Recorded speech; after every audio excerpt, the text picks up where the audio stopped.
नमो अरिहन्ताणं नमो सिद्धाणं नमो आयुर्याणं नमो उदजायाणं नमो लोये सर्वसाहूणम्।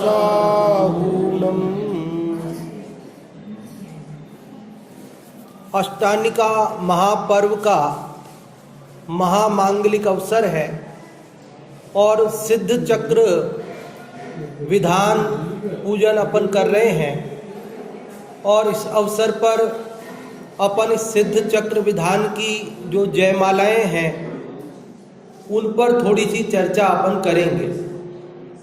आप सबने अनेक बार सिद्ध चक्र विधान किया है, आप सबने अनेक बार सिद्ध चक्र विधान की जयमालाओं पर अर्थ व्याख्यान सुने ही हैं। यहाँ कम से कम जितने लोग बैठे हैं वो सब पहली बार वाले नहीं हैं, इसलिए आप सबके लिए बहुत सारी बातें ऐसी होंगी जो पहले सुनी होंगी, कई लोगों के लिए नई भी हो सकती हैं। थोड़ी थोड़ी चर्चा अपन आगे बढ़ाते हैं। सबसे पहले मैं ये पूछना चाहता हूँ आप लोगों से कि अपन कौन सा विधान कर रहे हैं। एक जने को बताना है कौन सा विधान कर रहे हैं। जो बता सकते हैं रेज हैंड करें, हाथ खड़ा करें, तो हम किसी एक को बताने का अवसर देंगे। हाँ जी, सुरेंद्र जी भाई साहब, कौन सा विधान कर रहे हैं? हाँ, सिद्ध चक्र महामंडल विधान कर रहे हैं। सही बताया क्या आपने? सही नहीं बताया। देखो, सिद्ध चक्र महामंडल विधान बोलना अशुद्ध है। शुद्ध क्या है? सिद्ध चक्र विधान। सिद्ध चक्र महामंडल जो आपने बोला ना, तो चक्र और मंडल तो एक ही बात है। चक्र और मंडल दोनों का एक ही अर्थ है। तो जब हमने सिद्ध चक्र बोल दिया तो अब मंडल बोलने की जरूरत नहीं है ना। देखो, सिद्ध तो कौन है? जिन्होंने आठों कर्मों का नाश करके सिद्ध गति को प्राप्त किया है, वो तो सिद्ध है। और चक्र किसे कहते हैं? चक्र मतलब समूह, चक्र मतलब समुदाय, और मंडल का मतलब भी समुदाय, समूह होता है। यह है मुमुक्षु मंडल। तो मंडल क्या है? ये मुमुक्षुओं का समूह, मुमुक्षु मंडल। मंडल मतलब क्या? समूह, समुदाय। मुमुक्षुओं का समूह, मुमुक्षुओं का समुदाय, ये मुमुक्षु मंडल है। उसी प्रकार सिद्ध चक्र बोलो या सिद्ध मंडल बोलो, फिर चक्र मत बोलो, क्योंकि चक्र का मतलब भी समूह है और मंडल का मतलब भी समूह है। इसलिए सिद्ध चक्र में मंडल शामिल है। तो अपन क्या बोलेंगे? सिद्ध चक्र विधान पूजन। हम क्या कर रहे हैं? सिद्ध चक्र विधान पूजन कर रहे हैं। एक बात तो अपन ने ये चर्चा कर ली कि मंडल और चक्र एक ही बात है, इसलिए एक ही बोलना, दो नहीं बोलना। नहीं तो ऐसा हो जाएगा कि एक डॉक्टर सोप साबुन देना। समझ में आई बात? सोप का मतलब साबुन ही है भाई। एक डॉक्टर सोप देना या तो यूं बोल दे, या एक डॉक्टर साबुन दे ये बोल दे, लेकिन एक डॉक्टर सोप साबुन देना डबल बोल रहे हैं हम। तो उसी प्रकार सिद्ध चक्र मंडल ऐसा डबल हो जाता है। ठीक है, सिद्ध किसे कहते हैं वो हमें मालूम है। चक्र का अर्थ अपने को समझ में आ गया। अब विधान का मतलब क्या है? सिद्ध चक्र विधान। तो विधान का मतलब क्या है? विधान किसे कहते हैं? रचना। हाँ, और कोई बताएंगे विधान का अर्थ? भाई आप तो यहाँ विधान करते ही रहते हो, पिछली अष्टानिका में भी विधान किया था आपने, तो विधान का अर्थ तो मालूम हो अपने को। विधान का मतलब क्या? विशेष प्रकार से जानकारी प्राप्त करना। हाँ जी, अच्छा प्रयास किया आपने। और भी कोई बताना चाहते हो तो बता सकते हैं। विधान का मतलब क्या? विधान का मतलब होता है विस्तार। मतलब अब हम शॉर्ट में पूजन नहीं कर रहे हैं, विस्तार से पूजन कर रहे हैं। हम सिद्ध पूजन रोज करते हैं, लेकिन वो शॉर्ट में करते हैं, 20 मिनट में हो जाती है। और अब हम सिद्ध चक्र विधान पूजन कर रहे हैं, पूजन नहीं विधान पूजन कर रहे हैं, विस्तार से पूजन कर रहे हैं। ये 20 मिनट में नहीं होगी, इसको करने के लिए कम से कम 20 घंटे चाहिए। तो विधान का मतलब क्या है? विस्तार, विस्तार से पूजन। सिद्ध चक्र विधान पूजन मतलब हम सिद्धों के समूह की, सिद्धों के समुदाय की विस्तार से पूजन कर रहे हैं। सिद्ध चक्र विधान पूजन का भाई साहब क्या अर्थ हुआ कि हम सिद्धों के समूह की विस्तार से पूजन कर रहे हैं। सिद्ध चक्र विधान पूजन का अर्थ समझ में आया? और विधान का एक दूसरा अर्थ भी होता है। विधान का दूसरा अर्थ होता है उपाय। बोलते ना कि साहब ये मुक्ति का विधान क्या है, मतलब मुक्ति का उपाय क्या है।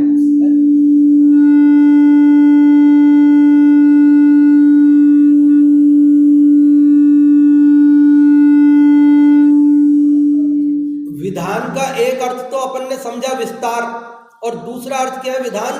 उपाय। उपाय मतलब क्या कि सिद्ध चक्र विधान मतलब सिद्धों के बनने का उपाय क्या है। सिद्ध चक्र विधान मतलब क्या? सिद्ध बनने का उपाय क्या है। ये सिद्ध चक्र विधान में हम सिद्धों के समुदाय का विस्तार से पूजन करेंगे और साथ ही साथ सिद्ध बनने का उपाय भी समझेंगे। क्या करेंगे? ये सिद्ध चक्र विधान में हम क्या करेंगे? हम सिद्ध भगवंतों की विस्तार से, हाँ जी, आप सबका मन यहां है ना भाई? बोलेंगे आप सब? अच्छा, मालूम है कि क्या बोलना है जो हम कहाँ, जहां हमारा उपयोग, हम कैसे, जैसे हमारे भाव, हम यहां बैठे हैं लेकिन हमारा दिमाग चल रहा है कि दुकान का टाइम हो गया, हमारा दिमाग चल रहा है ऑफिस का टाइम हो गया, हमारा दिमाग चल रहा है कि रसोई में लेट हो गए, तो समझना हम रसोई में, दुकान में और बाजार में ही हैं।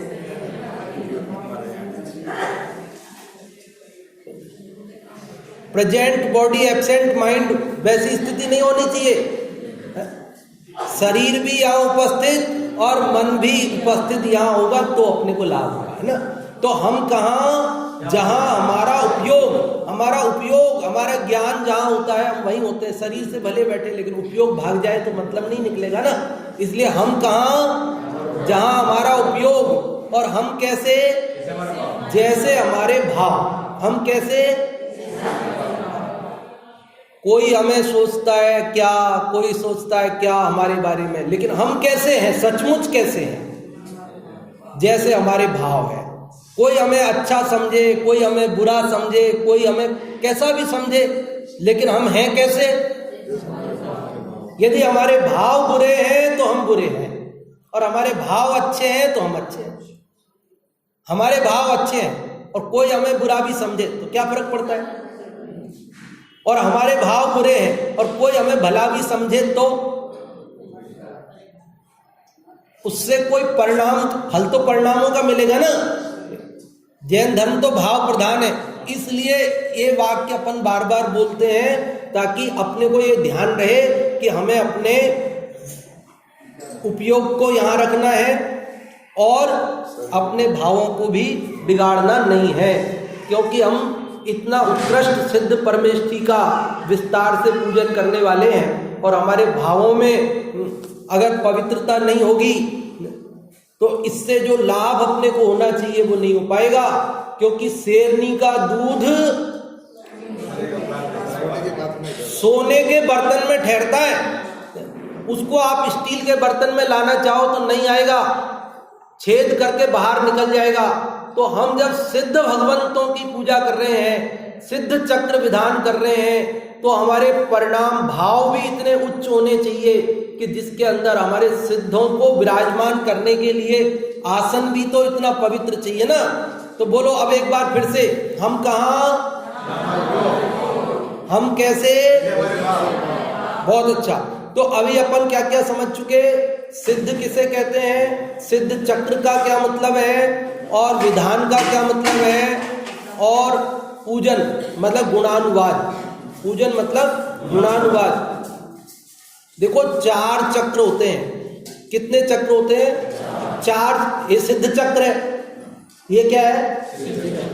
कितने चक्र होते हैं? समंत भद्राचार्य ने 4 चक्र बताए, बोले 4 चक्र होते हैं।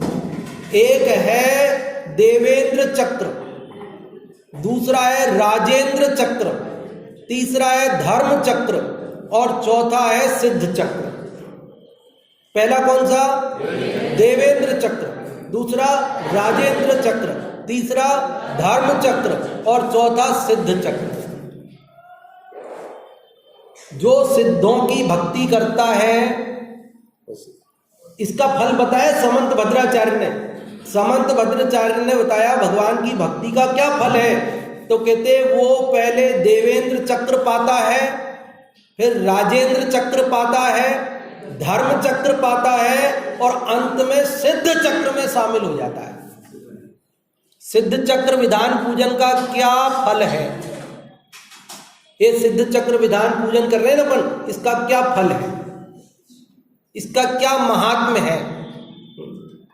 तो लोग कहते हैं कि साहब वो श्रीपाल और मैना सुंदरी ने ये सिद्ध चक्र विधान किया था और उससे उनका कोढ़ दूर हो गया था श्रीपाल का। क्यों, सही है ना बात?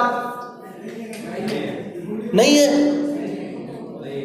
अरे ऐसा कैसे कह सकते हो आप? हुआ तो था उनका दूर।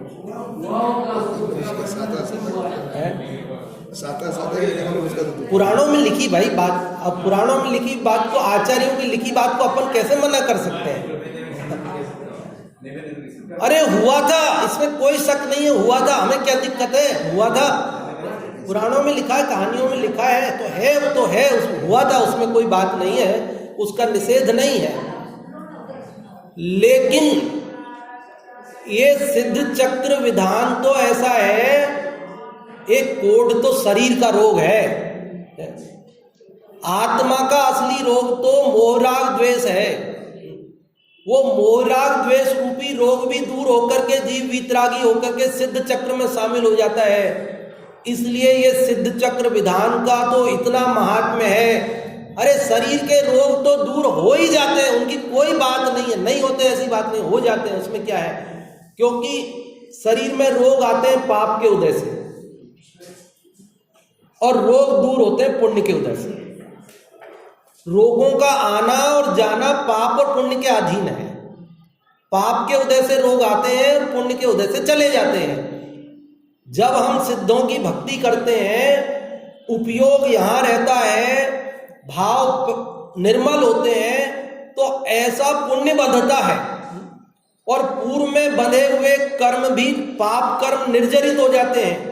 पूर्व में बंधे हुए पाप कर्म संक्रमित होकर पुण्य रूप हो जाते हैं। पूर्व में बंधे हुए पाप कर्म हीन हो जाते हैं, अधिक बलशाली होते हैं तो कमजोर पड़ जाते हैं। इसलिए शरीर के रोग, लौकिक प्रतिकूलताएं भी दूर हो जाती है, इसमें कोई संशय नहीं है। ये नहीं कहना कि नहीं होती है, होती है। आप कहेंगे पंडित जी आप मुमुक्षु मंडल में बोल रहे हो कि हाँ बात सच्ची है इसलिए बोल रहे हैं। पंडित टोडरमल जी ने मोक्ष मार्ग प्रकाशक के पहले अधिकार में ये बात लिखी है, अरहंतादिक से प्रयोजन सिद्धि, पढ़ा होगा आप सबने। उसमें क्या लिखा कि एक प्रश्न उठाया उन्होंने कि अरहंतादिक से लौकिक प्रयोजन की सिद्धि होती है कि नहीं? पारलौकिक प्रयोजन की सिद्धि तो होती ही है, उसमें क्या संशय है। लेकिन लौकिक प्रयोजन की सिद्धि होती है कि नहीं होती है, ये बताओ पंडित जी। तो टोडरमल जी ने मना नहीं किया, उन्होंने ये नहीं कहा नहीं होती है, ऐसा नहीं कहा। फिर क्या कहा उन्होंने कहा कि भाई होती है, लेकिन इस प्रयोजन का अर्थी होना योग्य नहीं। क्या कहा? देखो उनका उत्तर देखो, टोडरमल जी का कितना संतुलित उत्तर है। हम दो तरह के जवाब देते, एकांत वाले। एक तो ऐसा एकांत का उत्तर देते नहीं होती जी, कुछ नहीं होती। एक ऐसा उत्तर देते होती है साहब, होती है, होती ही है। हमारे दोनों एकांत के उत्तर हैं। अनेकांतात्मक स्यादवाद में उत्तर क्या है? टोडरमल जी का उत्तर कि होती है, लेकिन इस प्रयोजन से पूजा करना उचित। लौकिक प्रयोजन की सिद्धि नहीं होती ऐसी बात नहीं है। अरे पुण्य बनता है तो जाएगा कहां? पुण्य बनता है वो जाएगा कहां? लौकिक प्रयोजन की सिद्धि होती है, लेकिन लौकिक प्रयोजन से पूजा करना ठीक नहीं है। क्या कहा?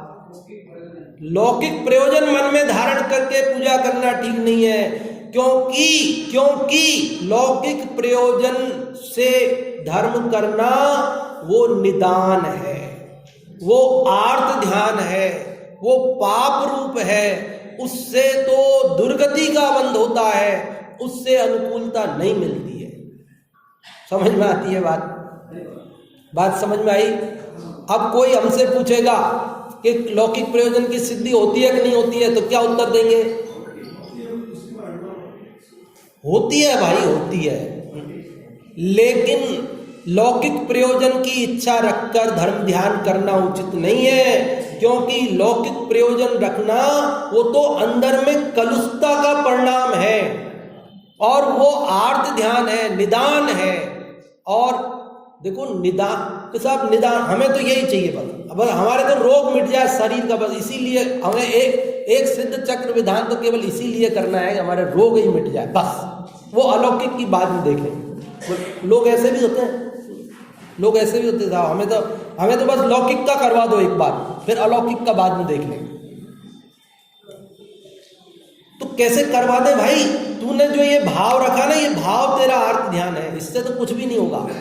कुछ भी नहीं होगा मतलब बेकार तो कोई परिणाम नहीं जाता है। फल तो हर एक परिणाम लाता है, लेकिन जैसा तेरा परिणाम होगा फल फिर वैसा ही आएगा। तो आर्त ध्यान रूप होगा तो आर्त ध्यान का फल आएगा। फिर निदान से कितना बड़ा नुकसान है ये हमें कल्पना नहीं है। बहुत बड़ा लाभ हो सकता है, बहुत अल्प में संतुष्ट हो रहे हम। एक ग्वाला था, ग्वाला, और उसे जंगल में गायें चराते हुए वहां एक सोने की ईंट मिल गई उसको। पड़ी थी, कोई चोर वोर लेके जाते होंगे तो पुलिस पीछे पड़ी होगी तो फेंक गए होंगे, पड़ी थी। अब वो ग्वाला उठा लाया, उसने देखा सोने की ये पीली पीली सी चमकती हुई है, कुछ पीतल की समझी उसने, सोने की नहीं समझा। सोना देखा नहीं, बेचारे ने, गरीब आदमी था, आर्टिफिशियली खरीदता था। तो उसने सोचा ये पीतल की ईंट है, और गया दुकानदार के पास, बनिए के पास, बोले सेठ जी आज मेरे को एक पीतल की ईंट मिली है, आप लेओगे क्या, खरीदोगे क्या? तो बोले दिखा। देखा, सेठ जी ने समझ गए सोने की है। उसने कहा सेठ जी लेना हो तो ले, नहीं लेना तो मत ले, लेकिन मैं 100 रुपए से कम नहीं लूंगा, पूरे 100 रुपए लूंगा इसके। अगर आपको लेना हो तो लो, पूरे 100 रुपए बिना नहीं दूंगा। सेठ जी सोचने लगे ये तो 1 किलो सोना कितने का आता है? हाँ राजू भाई, 52 लाख का, 52 लाख का। और उन्होंने सोचा है तो 52 लाख का माल, लेकिन अब ये 100 रुपए मांग रहा है तो दे दो, अपन क्यों 52 लाख देवे? फिर भी सेठ जी बड़े होशियार थे, उन्होंने सोचा कि अगर मैंने सीधे सीधे 100 रुपए दे दिए तो इसके मन में वहम आ जाएगा, सोचेगा सेठ जी ने झट 100 मांगते ही 100 दे दिए, मैं ज्यादा मांगता तो ज्यादा दे देते। तो सेठ जी बोले नहीं 90 ही मिलेंगे इसके, तो 90 मिलेंगे, 100 नहीं, 100 का माल नहीं। तो उसने कहा नहीं नहीं मैं 100 बिना नहीं दूंगा। तो सेठ जी ने कहा चल तू भी क्या याद रखेगा, आज तू 100 रुपए लेके जा, पूरे 100 देता हूं, चल। 100 रुपए तो दिए, लेकिन साथ में एहसान और लाद दिया। अब मैं आपसे पूछता हूं कि यदि वो 100 रुपए नहीं मांगता तो कितने मिलते? वो सेठ जी से कहता कि ये ईंट है और मेरे को बेचनी है, आप कितने पैसे दोगे? ऐसे वो ये नहीं कहता मैं 100 रुपए लूंगा, वो ये कहता कितने दोगे आप बताओ। तो सेठ जी क्या बताते, बताओ? अरे 52 लाख नहीं देते तो 100 से तो ज्यादा ही देते, 100 से कम तो नहीं मिलने वाले थे उसको।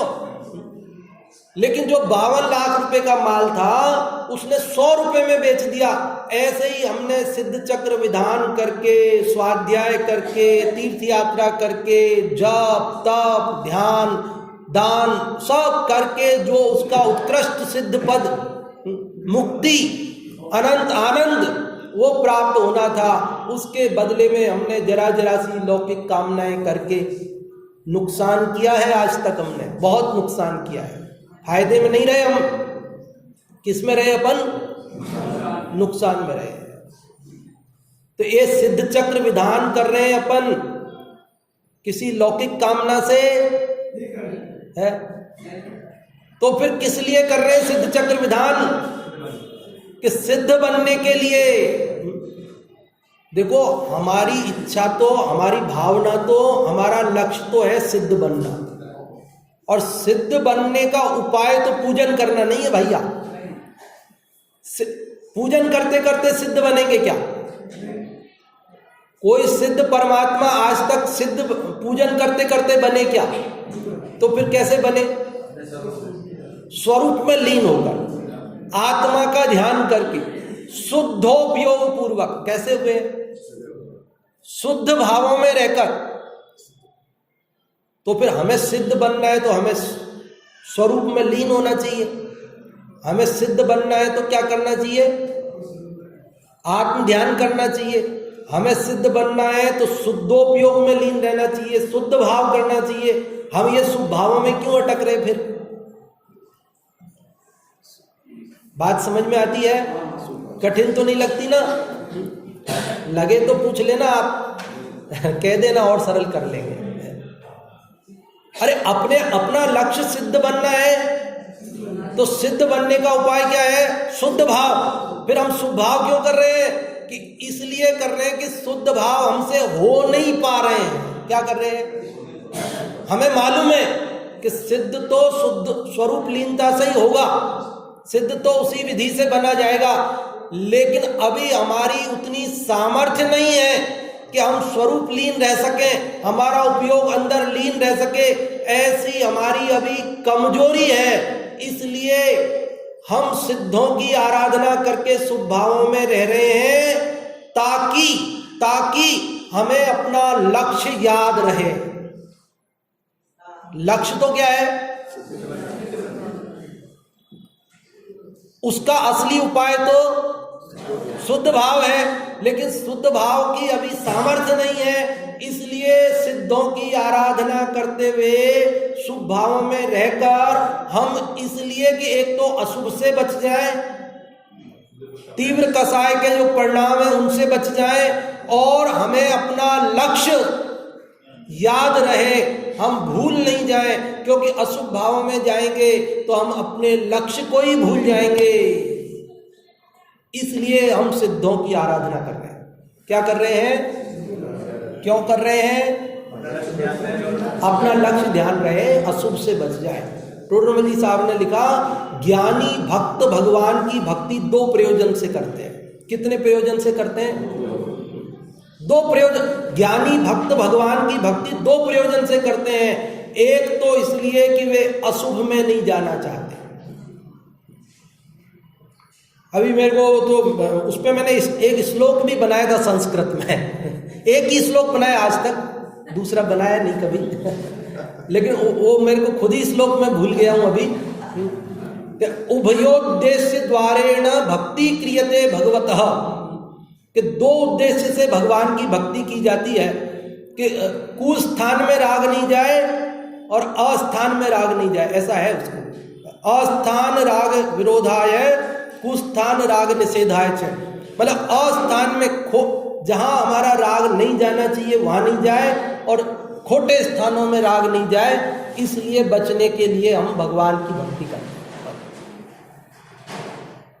अपन यहाँ सिद्ध चक्र विधान नहीं कर रहे होते, अभी स्वाध्याय नहीं कर रहे होते, तो क्या कर रहे होते? नहीं, आप कोई बोलो मत, कोई बताओ मत, है ना? सब अपने अपने मन में सोचो। कंपाउंडर साहब, नाम तो मेरे को याद रहता नहीं है, क्या नाम है आपका? अजीत जी भाई साहब, अपन अगर यहाँ अभी नहीं बैठे होते, अभी क्या टाइम हो रहा है? 9:30 बजे।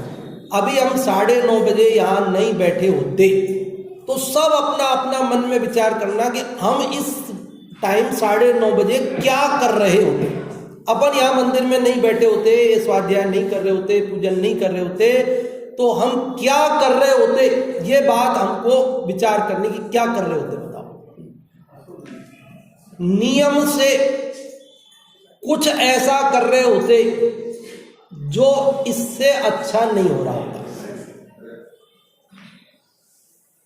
भाई। इससे अच्छा तो आत्म ध्यान है, इससे अच्छा तो शुद्धोपयोग है, इससे अच्छा तो स्वरूप की मग्नता है। अगर वो कर सकते हो तब तो वही उत्कृष्ट है, वही करने लायक है। और अगर वो नहीं कर रहे होते तो फिर क्या कर रहे होते कि जो भी कर रहे होते वो इससे, इसलिए हम ये कर रहे हैं। कोई भी काम का महत्व समझना हो, कोई भी काम अच्छा है बुरा है ये समझना हो, तो आप उसको हटा के देख लो, कल्पना करके देख लो कि ये नहीं करते तो क्या करते, ये नहीं कर रहे होते तो क्या कर रहे होते। जो लोग, जो भाई सुबह सुबह आकर के भगवान का प्रक्षाल करते हैं और जो नहीं करते हैं, क्या अंतर आता है? नहीं करते हैं उनको पत्नी कहती है बच्चे को नहला दो जरा,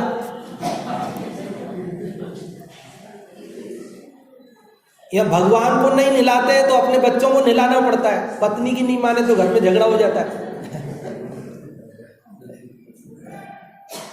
कर क्या रहे हो तुम? अभी तो दुकान जाना नहीं है, नौकरी जाना नहीं हो, टाइम नहीं हुआ तुम्हारा, तुम क्या कर रहे हो? ये करना पड़ता है। तो ये अच्छा है वो अच्छा है, दोनों में से तुलना करें तो ये नहीं पढ़ रहे होंगे तो अखबार पढ़ रहे होंगे, हम क्या कर रहे होंगे? कुछ ना कुछ तो कर रहे होंगे ना। तो निश्चित रूप से कुछ ऐसा कर रहे होते हैं जो इससे अच्छा नहीं होता। इसलिए हम ज्ञानी भक्त भी क्या करते हैं कि अस्थान और कुस्थान से बचने के लिए शुभ भाव, भक्ति भाव, सिद्धों की आराधना ये करते हैं। बहुत सारी बात है, समय तो बढ़ता जाता है। कितना टाइम पे शुरू किया अपन ने? 9 बजे। हाँ, अभी 10 मिनट और है अपन। तो देखो, ये सिद्ध चक्र विधान की अभी पहली जयमाला आपने पढ़ी नहीं है, वैसे आज 2 पूजन हो जाएगी तो आप पढ़ ही लेंगे। तो उस जयमाला में क्या चर्चा आई है वो थोड़ी सी आपको बताते हैं। देखो, बातें तो बहुत सारी है। अभी हमें अभी बसंती देवी जी की याद भी हमारे चित्त में बराबर बनी हुई है कि जिनके निमित्त से ये विधान करने की विशेष प्रेरणा प्राप्त होती थी हर अष्टानिका में। तपेश जी ने वहाँ बताया था कि भाई उनकी ऐसी भावना रहती थी कि निरंतर हर अष्टानिका में अपने यहाँ विधान होना चाहिए। अष्टानिका का बड़ा उत्साह रहता था और हमारे पिताजी का भी मुझे स्मरण हुआ था ये बात सुन, क्योंकि उनको अष्टानिका का बहुत उत्साह होता था। उनको भी, हमारे पिताजी को भी अष्टानिका आने वाला है, अष्टानिका आने वाला है, अष्टानिका आने के 1 महीना पहले से ही अष्टानिका आने वाला है, अष्टानिका आने वाला है। और अष्टानिका में 8 दिन धर्म ध्यान में विशेष रूप से लीन रहना उनका बिल्कुल ये। और जब भी अष्टानिका आने वाला होता, अब उनकी 86 वर्ष की उम्र में वो गए, तो जब 70-80 वर्ष की उम्र हो जाती है तो आदमी को लगता ही ना कि अब तो अपन कभी भी जा सकते हैं। तो 70-80 वर्ष की उम्र के आसपास वो कहते थे जब भी अष्टानिका आने वाला होता, अब तो जाएंगे तो अष्टानिका के बाद ही जाएंगे। एक ही बात बोलते थे, एक ही बात बोलते थे, अब तो अष्टानिका आने वाला है, जाएंगे तो अष्टानिका करके ही जाएंगे। यही बोलते थे, हमेशा यही बोलते थे। मैंने कहा आपको क्या पता अष्टानिका करके आयु पूरी होगी कि पहले पूरी होगी, किसको पता है? वो तो कभी भी पूरी हो सकती है। तो बोले हाँ ये बात तो सही है, कभी भी पूरी हो सकती है, वो तो हमें भी नहीं पता है, लेकिन हमारी भावना ये है कि अब अष्टानिका आ रहा है तो अष्टानिका करके ही जाए। तो ऐसी भावना रहती थी हमेशा, और हुआ भी यही। अंत में कार्तिक की अष्टानिका आ रही थी, उन्होंने कहा अब तो तबीयत थोड़ी नरम थी, तबीयत नरम मतलब कोई, और उनका भी इनकी बसंती देवी जी की तरह ही दवाई नहीं लेना है, कोई दवाई नहीं लेना है, मेरे को कोई दवाई नहीं ली। तो तबीयत थोड़ा शरीर की कमजोरी थी, तबीयत कोई बीमार नहीं थे, डॉक्टर को तो चेक करा दिया था अपन ने, डॉक्टर पीके सेठी है ना जयपुर में अपने, उनको तो उन्होंने कहा कि बीमारी तो कोई है नहीं और दवाई ये लेंगे नहीं, तो फिर आप तो इनको घर पे ही ध्यान ही करने दो। तो कार्तिक की अष्टानिका आ रही थी, स्वास्थ्य नरम, मतलब शरीर कमजोर था, तो बोलते हैं अब तो अष्टानिका के बाद जाएंगे, अष्टानिका के पहले तो नहीं जाएंगे। और अष्टानिका का 14 का दिन था, है ना, अंत 8 दिन रहती है, 14 का दिन, कमजोरी बढ़ गई। तो उन्होंने कहा कि अभी 1 दिन और है अष्टानिका का, वो पूरा करके ही जाएंगे भाई। हमारे भाई जो गांव में रहते, जिनके पास रहते थे, उनको पूर्णिमा के दिन बोला कि अब अष्टानिका हो गई हमारी, अब हम कल जाएंगे, ऐसा बोल दिया। और सुबह भाई साहब ने पूछा कैसी तबीयत है आपकी, तो बोले अब तबीयत तो ठीक तो नहीं है, कमजोरी बहुत है, लेकिन एक अभिषेक और देखेंगे बोले। तो बोले अभिषेक तो अब मैं आपको दिखाने की स्थिति नहीं है कि मंदिर ले जाऊं और अभिषेक दिखाऊं, कि नहीं एक अभिषेक तो मैं देख के ही जाऊंगा। तो ठीक है, मोटरसाइकिल पे उस पर जैसे साधन बना गांव में लेके गए, अभिषेक प्रक्षाल पूजन का लाभ लिया, फिर बोले अब हमारी सारी इच्छा पूरी हो गई और अब हम जाएंगे। और अगले दिन दोज के दिन सुबह चले गए, कुछ नहीं बोले, बिल्कुल शांति से। ऐसे ही बसंती देवी जी का, ये अष्टानिका के पहले गए, वो अष्टानिका के पहले गए कि इन्होंने कहा हम तो नंदीश्वर द्वीप में साक्षात करेंगे पूजा, हम तो अभी जा रहे हैं, हर बार यहाँ करते हैं हम मोक्ष मंडल में, इस बार हम वहीं करेंगे। और हमारे पिताजी ने कहा हम यही गांव के मंदिर में करके जाते, अगली अष्टानिका वहां करेंगे। देखो ऐसे जीवों के परिणाम होते हैं ना, तो संयोग योग भी ऐसा बन जाता है। देखो ये पहली जयमाला में क्या बात कही है, थोड़ी चर्चा इसकी करते हैं। आपके पास पुस्तक है, आप निकाल लीजिए, पेज नंबर है 36 नंबर पेज। जग आरत भारत महागारत कर जय पाय, विजय आरती दिन कहूँ पुरुषारथ गुण गाय। जग आरत, जग मतलब संसार, आरत मतलब दुखी, जग आरत मतलब सारा संसार दुखी है। संसार में दुख है ना, संसार के सारे प्राणी दुखी हैं, आप और हम सभी। चहु गति दुख जीव भरे हैं, परिवर्तन पंच करे हैं, सब विधि संसार असारा। ये संसार में सब दुखी है, कोई भी सुखी है क्या? कोई सुखी बता दो, हाथ खड़ा कर दो कोई सुखी हो तो। जग आरत, क्यों दुखी है? तो कहते हैं मोह से दुखी है। किसके कारण दुखी है? दुख का कारण क्या है? बहुत सारी बातें दिमाग में आ जाती है बीच बीच में, वो कहती है तू मेरे को कह दे पहले लेकिन उनको रोकना पड़ता है, उनको कहते हैं जब समय आएगा तब तुमको बाद में कहेंगे, अभी पहले ये बात चल रही है। जग आरत, संसार में सभी जीव दुखी हैं। किस लिए दुखी है? मोह से दुखी है। तो भारत मतलब महाभारत चिड़ी है। महाभारत मतलब युद्ध, किससे युद्ध करना है? मोह से युद्ध करना है। अरे मोह के कारण हम दुखी है ना, तो मोह का नाश करना है। मोह से महाभारत, महाभारत मतलब प्रसिद्ध है ना जगत में, तो साहब महाभारत छिड़ गई। घर में अगर सास बहू में झगड़ा हो जाए, बोले महाभारत मच रही है। भाई भाइयों में झगड़ा हो जाए तो ये मोह का नाश करने के लिए युद्ध जब सिद्ध बनते हैं ना, सिद्ध बनते हैं, तो एक मिथ्या दृष्टि जीव सिद्ध बनता है। तो उसकी पूरी प्रक्रिया बताइए इस जयमाला में, पहली जयमाला में। सबसे पहले वो मोह का नाश करता है। क्या करता है वो? मोह का नाश करता है, मिथ्यात्व का नाश करता है। कैसे करता है? फिर सम्यक दृष्टि होता है, फिर व्रत अंगीकार करता है, मुनि बनता है, और फिर कैसे वह श्रेणी मांडता है और आगे बढ़ता हुआ 12वें गुण स्थान कसाय का नाश करते हुए 13वें गुण स्थान में केवल ज्ञान प्राप्त करता है, अनंत चतुष्टय। और फिर अंतिम शुक्ल ध्यान के द्वारा चार आघाती कर्म का भी नाश करके सिद्ध बन जाता है। तो एक संसारी जीव कैसे सिद्ध बनता है, वो पूरी प्रक्रिया इसमें है। पूरे 9 दिन अपन केवल इस एक जयमाला की चर्चा करें तो भी 9 दिन कम पड़ेंगे, है ना, क्योंकि सिद्ध बनने की पूरी विधि है इसमें। तो इसलिए केवल इशारा मात्र करता हूं ताकि अगली जयमालाओं की भी चर्चा कर सके।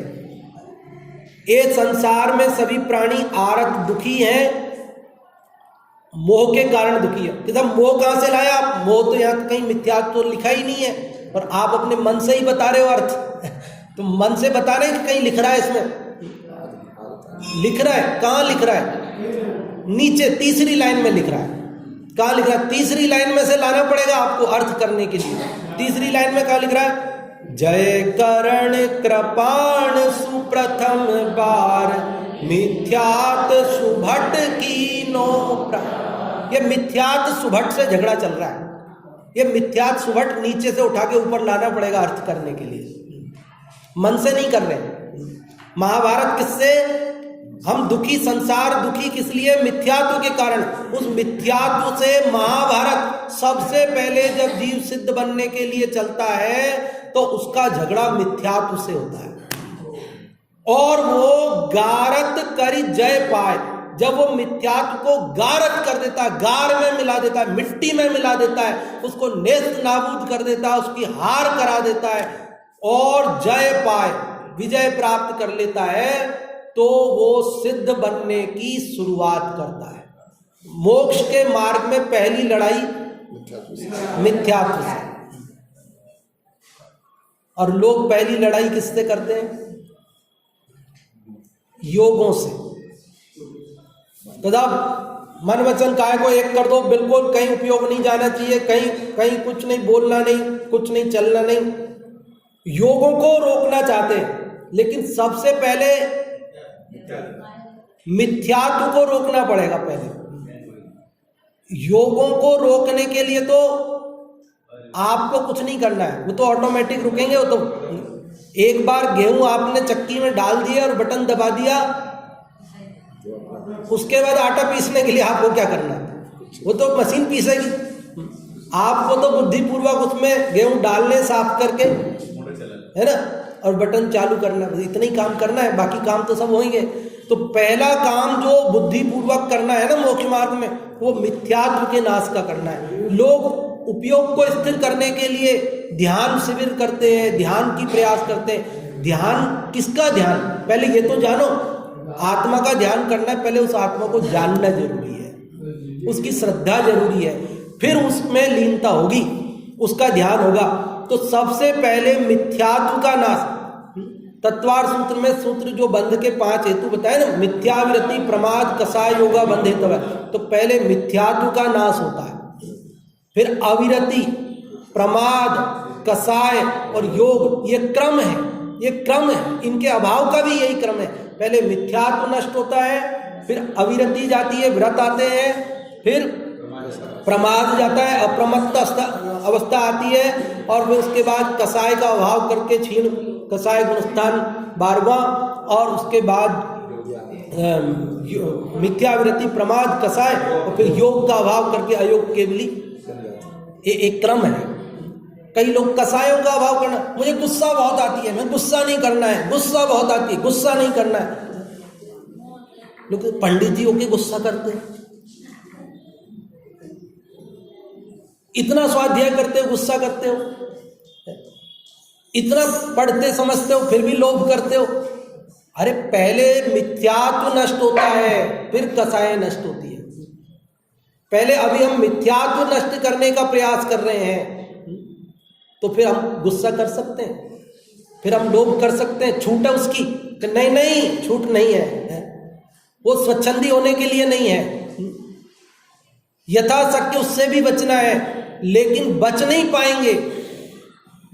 बचेंगे कब? मिथ्यात्व जाएगा तो अनंतानुबंधी कसाय जाएगी, फिर अप्रत्याख्यान जाएगी, प्रत्याख्यान जाएगी। तो समझ में आई बात? जग आरत भारत महा गारत कर जय पाए, कहूँ आरती दिन कहूँ पुरुषार्थ गुण गाय। कि ये संसार के सभी प्राणी मोह के कारण, मिथ्यात्व के कारण दुखी हैं। आप और हम सभी किससे दुखी हैं? बहुत लोग ज्ञान को दुख का कारण मानते हैं। अभी वो चर्चा में नहीं करना चाहता, उसमें 1 घंटा कम से कम लग जाएगा। लोग ज्ञान को दुख का कारण मानते।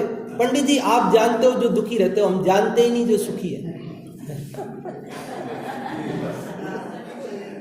आप जानते हो वो दही में वो बेसन मिला देते हैं, फिर उसको खाते हैं तो जीव पड़ जाते हैं, फिर मर जाते हैं। वो आलू में जीव होते हैं, वो रात में ये आप जानते हो जो दुखी रहते हो। हर जगह कहीं खा ही नहीं पाते हो, पूछना पड़ता है, कोई बताता है, कोई सही बताता है, कोई झूठ बताता है, और आप दुखी रहते हो।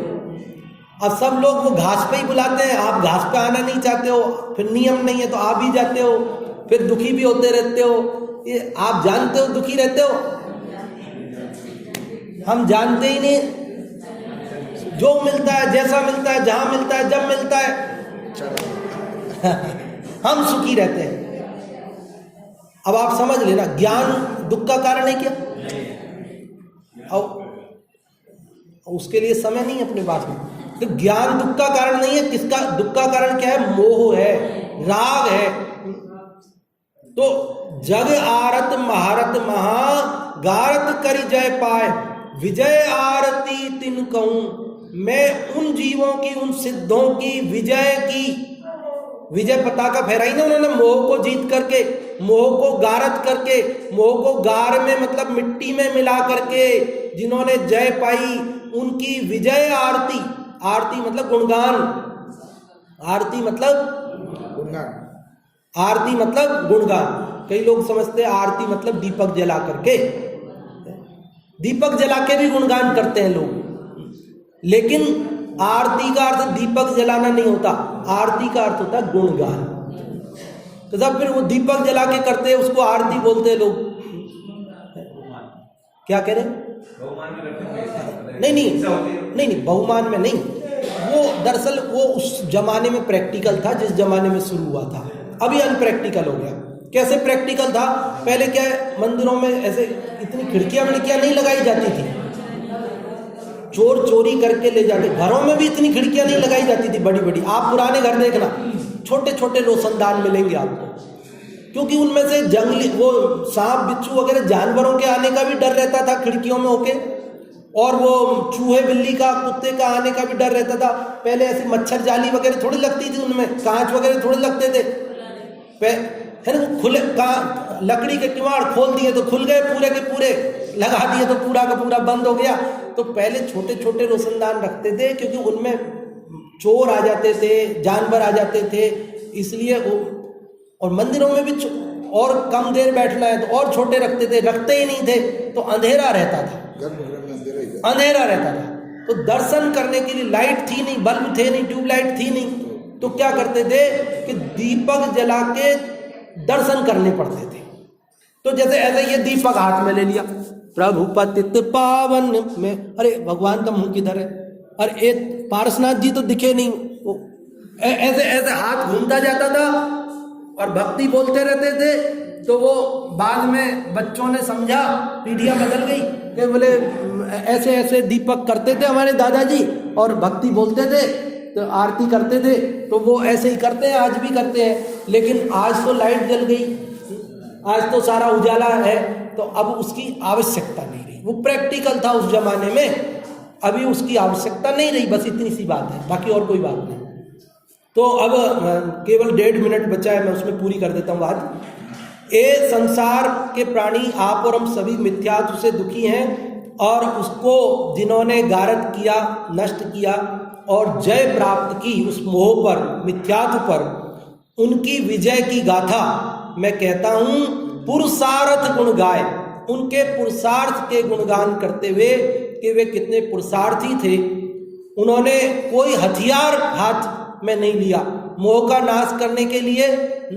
यद्यपि युद्ध नहीं कियो, है तो युद्ध का वर्णन, यद्यपि युद्ध नहीं कियो ना ही रखे असी तीर, परम अहिंसक आचरण तदपि बने। अरे हथियार तो दूर, मुट्ठी तक नहीं बांधी, मुट्ठी से भी नहीं मारा, किसी तरह का कोई हथियार प्रयुक्त नहीं किया। ऐसे निहत्थे रहकर और अहिंसक युद्ध करते हुए मोह रूपी सुभट को जिन्होंने हराया और सिद्ध पद पाया, मैं उनका गुणगान करता हूँ। इसी भावना पूर्वक अभी की बात को विराम देते हैं और शेष चर्चा कल करेंगे। आदरणीय भाई साहब केशव जी साहब का हमने अभी यहाँ मार्ग के व्याख्यान सुना। हमें निरंतर